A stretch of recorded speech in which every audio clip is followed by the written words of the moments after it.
Prepare for your next job with our top 30 carpenter interview questions and answers. Gain insights into common queries. Showcase your skills and confidently land your next carpentry position. 1. How many years of experience do you have as a carpenter? I have over insert number years of hands-on experience as a carpenter. Throughout this time, I've worked on various residential and commercial projects, developing my skills in framing, finished carpentry, cabinetry, and renovations. My experience has equipped me with the ability to read blueprints, follow safety protocols, and deliver high-quality craftsmanship. I've also adapted to changing materials and tools, helping me stay efficient and reliable in every project I undertake. 2. What types of carpentry work are you most experienced in? Framing, finished carpentry, cabinetry, etc. I specialize in both framing and finished carpentry. Framing allows me to work with the structure, while finished carpentry refines the final look. I'm also skilled in cabinetry and custom woodwork, which require attention to detail and precision. Over the years, I've developed proficiency in reading blueprints, installing trim, doors, and molding, and handling both power and hand tools efficiently. My diverse experience enables me to adapt to various carpentry tasks with confidence. 3. What inspired you to become a carpenter? I was inspired to become a carpenter by watching my father, who was a skilled craftsman.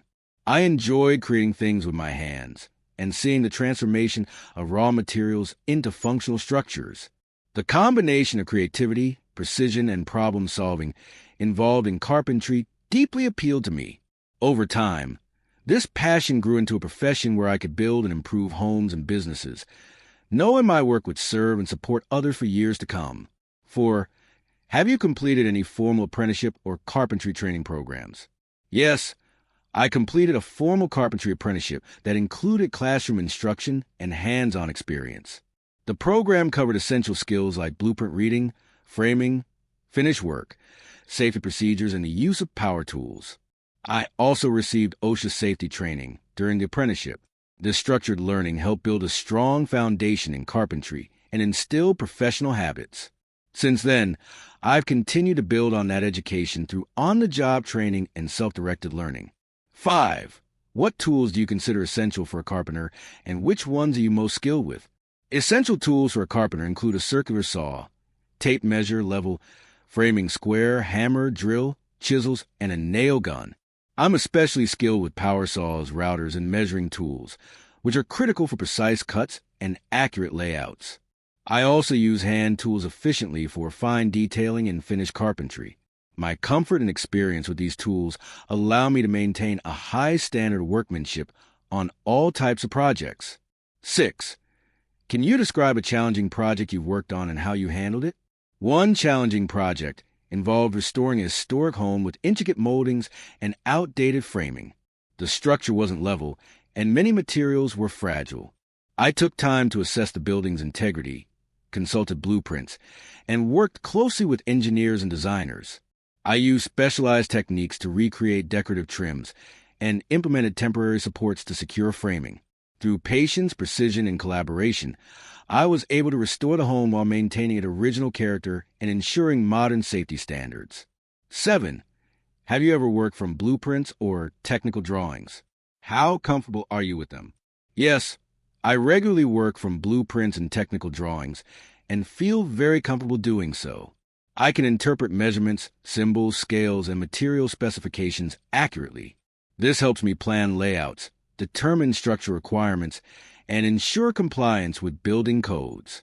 My ability to follow detailed drawings allows me to execute complex designs precisely, coordinate with other trades, and identify potential issues early in the process. It's a key part of my workflow on both residential and commercial jobs. 8. Do you have experience working with both residential and commercial projects? Yes, I've worked extensively on both residential and commercial carpentry projects. In residential settings, I've built decks, installed cabinetry, framed houses, and done custom trim work. In commercial projects, I've worked on office build-outs, retail displays, and structural framing. Each setting has its own challenges. Residential requires customization and client communication, while commercial demands speed and adherence to strict codes. My experience in both helps me adapt quickly and deliver quality results under varying conditions. 9. How do you ensure precision and accuracy in your measurements and cuts? I ensure precision by always double-checking measurements, using a quality tape measure, square and level. I also use marking tools like chalk lines and Carpenter's pencils to map out cuts clearly. When cutting, I use guides, stops, and clamps to maintain consistency and reduce error. I work methodically and never rush through critical measurements. For complex angles or joints, I often make test cuts first. Accuracy is key in carpentry, and I take it very seriously. 10. Have you ever trained or supervised apprentice carpenters? Yes, I have trained and supervised apprentice carpenters on multiple job sites. I focus on teaching proper tool use, safety practices, material handling, and reading plans. I believe in hands-on learning and gradually increasing responsibilities to build their confidence and skills. I'm patient and approachable, which encourages questions and learning. Supervising apprentices has also helped me sharpen my communication skills and leadership abilities. I take pride in passing on knowledge and helping others grow in the trade.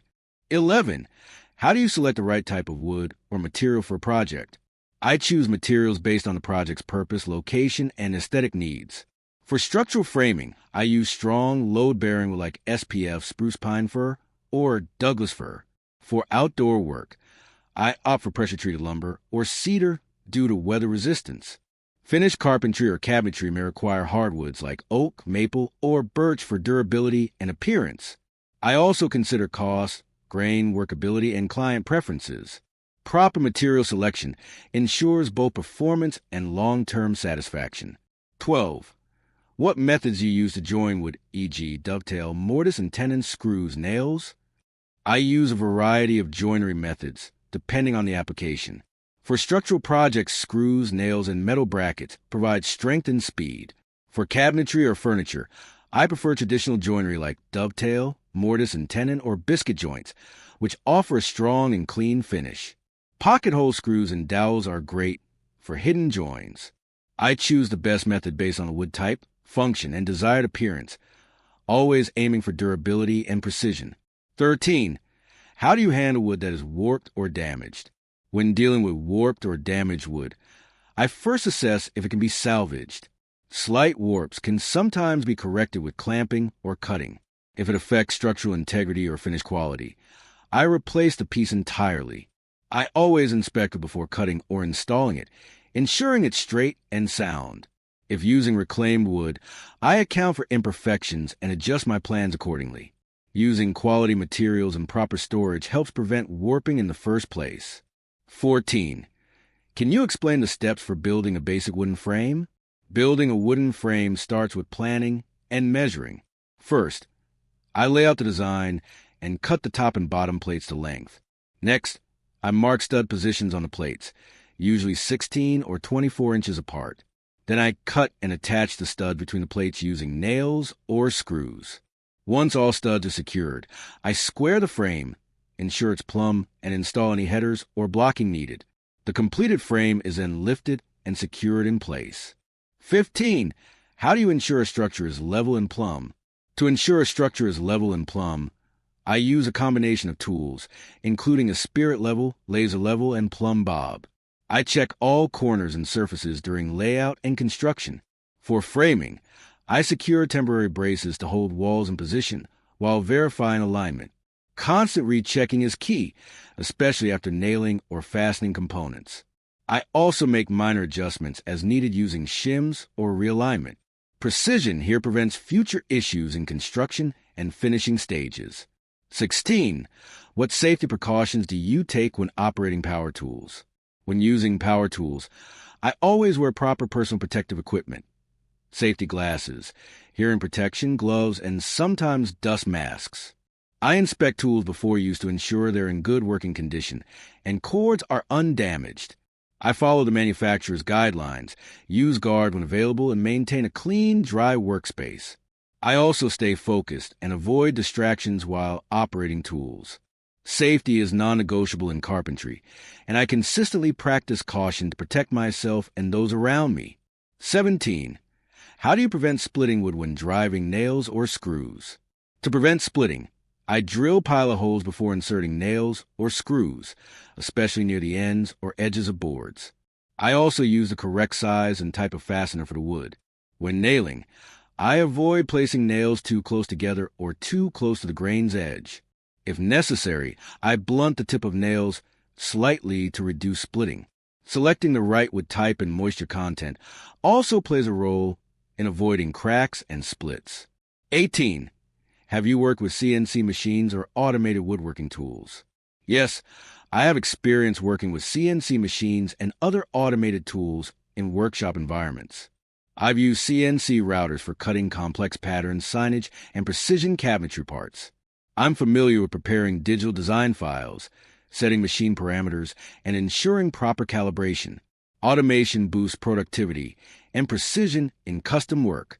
While I value traditional craftsmanship, I'm comfortable incorporating modern technology when it improves quality, consistency, or efficiency in woodworking tasks. 19.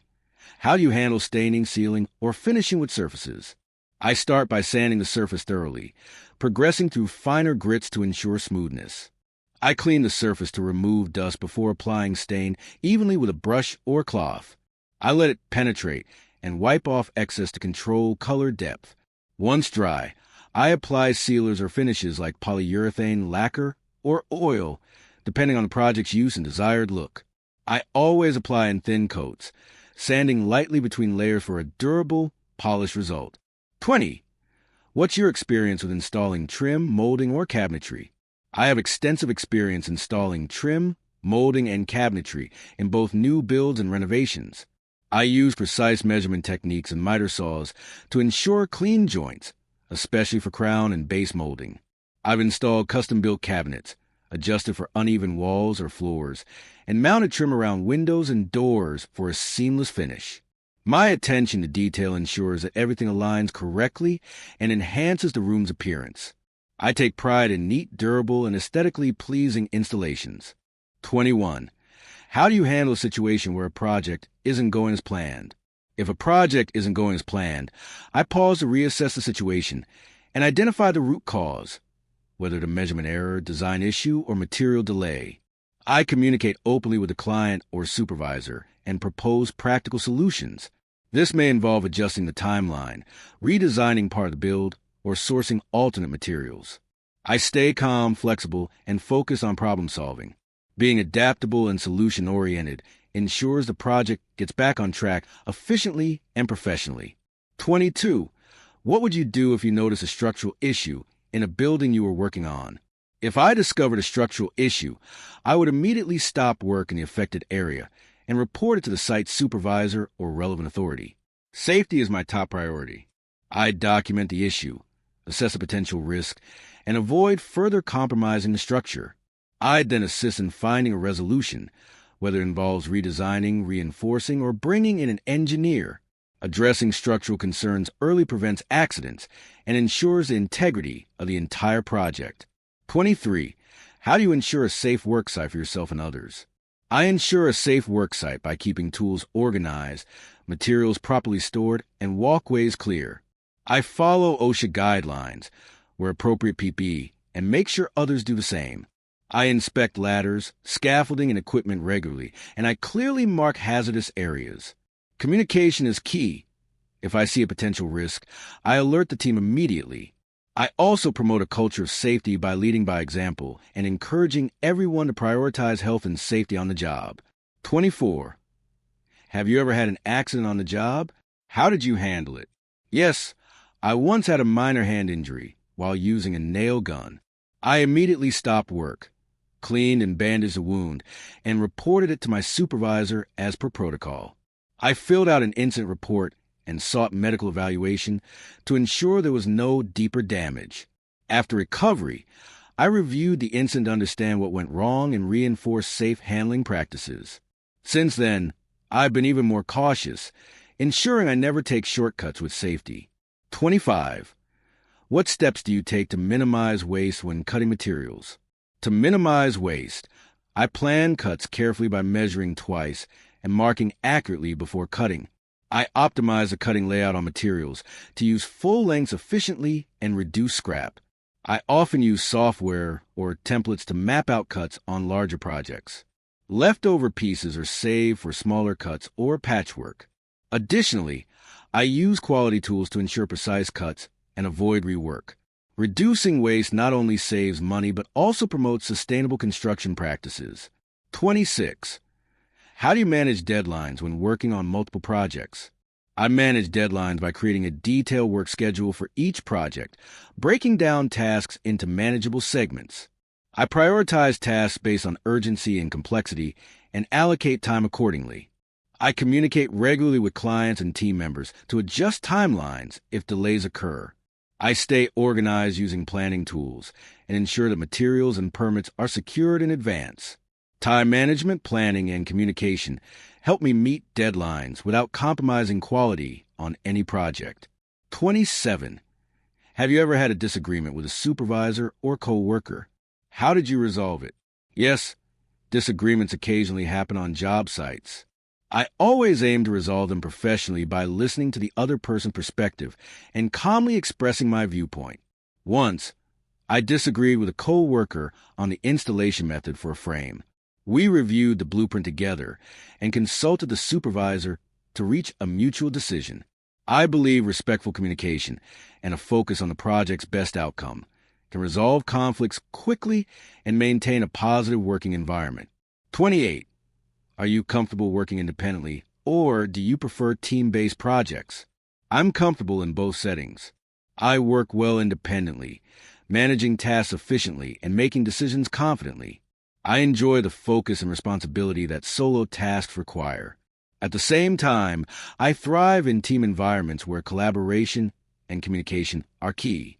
Working with others allows for shared ideas, faster progress, and a supportive work culture. Whether solo or team-based, I adapt to the work environment to ensure that the job gets done right and on time. 29. How you stay updated on new carpentry techniques or tools. I stay updated by reading trade magazines, watching tutorials, and attending local workshops or trade shows. I also follow professional carpentry forums and social media channels that showcase new tools, techniques, and innovations. On job sites, I learn from peers and suppliers who often introduce updated materials or processes. I believe in lifelong learning and continually improving my skills to remain competitive and deliver top-quality craftsmanship with the latest industry standards and technologies. 30. Why should we hire you over other carpenters? You should hire me because I bring a blend of experience, precision, and dedication to every project. I'm skilled in various carpentry areas, from framing to finish work, and I value quality, safety, and client satisfaction. My ability to interpret blueprints, solve problems, and meet deadlines sets me apart. I'm dependable, hardworking, and take pride in my craft. I also stay current with industry trends and continuously strive to improve. I'll be an asset to your team. We hope these top 20 carpenter interview questions and answers help you prepare effectively for your next interview. Mastering these responses will boost your confidence and highlight your expertise. Don't forget to like, share, and subscribe for more expert interview tips across skilled trades and construction industry careers.